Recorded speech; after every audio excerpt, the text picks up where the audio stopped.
Hey everybody, Lex DeVille here, back for another lesson. This one's going to be talking about proper proposal mindset. So what is proper proposal mindset? Why do you even need a mindset, a certain type of mindset for writing proposals? Well, as we've already discussed, the event-focused mindset is not a very useful tool for you. If you are looking to use templates, if you are looking to automate your processes fully, or you're trying to take shortcuts, or anything that's event focused on and comes from a victimized mentality, you're not going to have very good results. So let's talk about some of the differences in proposal mindset. So the main proposal mindset I see is, like I said, it's a victim mentality. It's a deserving, entitled mentality. It is a less than useful mindset. Whenever you write templates, if you write templates, or if you are just tossing out your education and work experience, not paying attention to what the client wants or needs, this is coming from an entitled mindset. And it's coming from a place of, I've done these things in my past, therefore I deserve this job. I'm clearly qualified.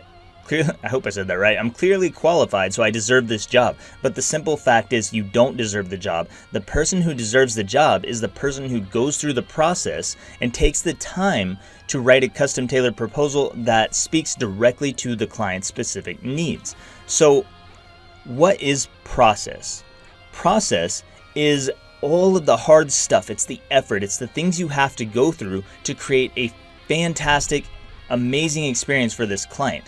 Process is the learning experience. It's the doing experience. It is not waiting for something to happen. It's not waiting for a miracle. It's not hoping to win the lottery. Process is doing the hard work so you start to get the results you want to get.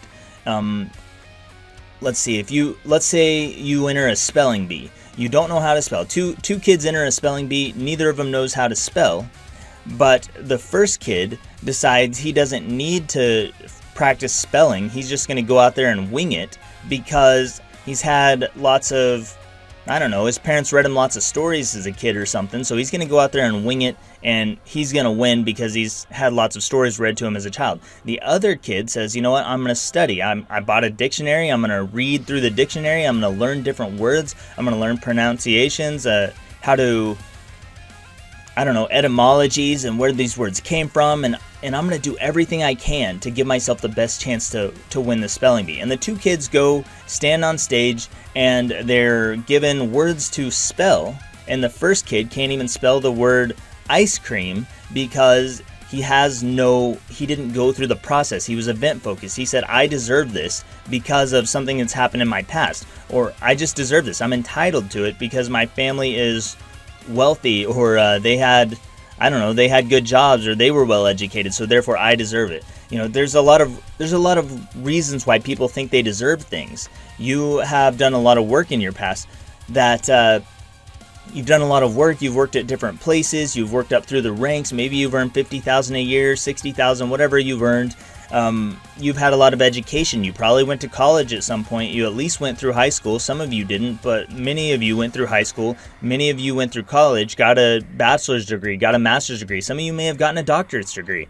And for that reason, you think that you deserve these clients to respond to you. But the kid who took the time to study the dictionary, the kid who took the time to learn how to spell and learn where words came from and learn how to put words together and their origins and all this stuff, that kid is going to win the spelling bee every single time. He's going to do way better than the kid who didn't practice, didn't study at all, because he's not he's not focused on his entitlement. He's not focused on just hand it to me because I deserve it. He's focused on, I'm going through the process. I'm doing the hard stuff. I'm learning and studying and putting in effort, and boom, that results in him winning the spelling bee. And it's the same thing that's going to happen for you. So the proper mindset for approaching these proposals is a value mindset. It is coming at these with a value mindset and coming at this with a process mindset. So it's process and value, those two things. The process of proposal writing is you putting in the effort to write a custom tailored proposal every single time. It's you taking the time to research this client. Is the client a good fit for me? Finding out, can I help this client? Do I understand what he needs? Is there anything that isn't clear to me about his job post? What do other people say about him? What can I learn about his business? What can I learn about him individually? Is there any other way that I see that I might be able to help him that he's not thinking of right now? These are all parts of the process. And then you're going to take that information, you're going to craft a custom tailored proposal, and it might take you 15 minutes, 30 minutes. Sometimes my proposals take me up to an hour or more because I spend so much time writing it, getting it perfect, so that when I send that proposal off, I know I'm going to get a response. There's no doubt in my mind that when I send an hour-long proposal off, that it's not that the proposal's an hour long, but the effort that went into it is an hour's worth of effort, and I'm going to get something out of that.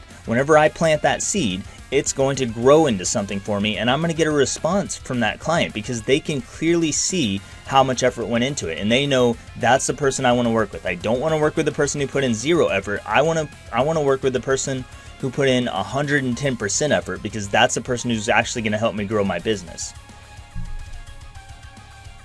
When you are process oriented, when you have a process focused mindset, it kind of automatically creates the value mindset as well. So value comes from your process. Having a process figured out, having a clearly defined process of going in and understanding the client's needs is going to create value for them. And then you're coming at this from a place of wanting to create value for them, which fuels you to go through the process each and every single time.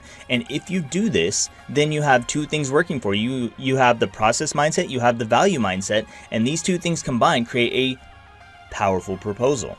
And this proposal is going to get responses. So that is what you want. You want a process and value focused mindset, a mindset of helping other people. I am here to help this client. How can I help them even in my proposal? If I send off a proposal, I want the client to say, wow, that was a really valuable proposal. If I got that much value from the proposal, what's going to happen when we work together? When I'm actually paying this guy? Right now, I'm not even paying this guy. So what's going to happen when we work together? So what are some ways you might add value? There's a lot of different ways. First is being you focused. It's focusing on them. It's showing that you understand what they need by repeating some of their stuff back to them, repeating their needs back to them. It's putting the word pizza at the top of your proposal if they say they want that in there. It's having that attention to detail. It's making sure that your proposal is spell checked. It's clean. It reads nicely. The grammar is not all cluttered and there's not a bunch of spelling and grammar mistakes. It is, if they're asking for examples, maybe you either link them to your portfolio or you just attach some examples for the client to see. If they've asked you questions, answer their questions thoroughly. These are things that you're going to want to do. And the more you do these things, the better your response is going to be. I promise you. So start to get in the process and value mindset. Start to forget the entitled deserving mindset, because it is not going to serve you well and you're not going to make money with it. And when you make this switch, when you actually get it, when you really, really make this switch, you are going to have a completely different experience on Upwork, and it is going to blow your mind at your ability to get new clients and to make money anytime you want at any rate you choose. So that's all I've got for this one. Thank you so much for sticking around, and I will see you in the next lesson.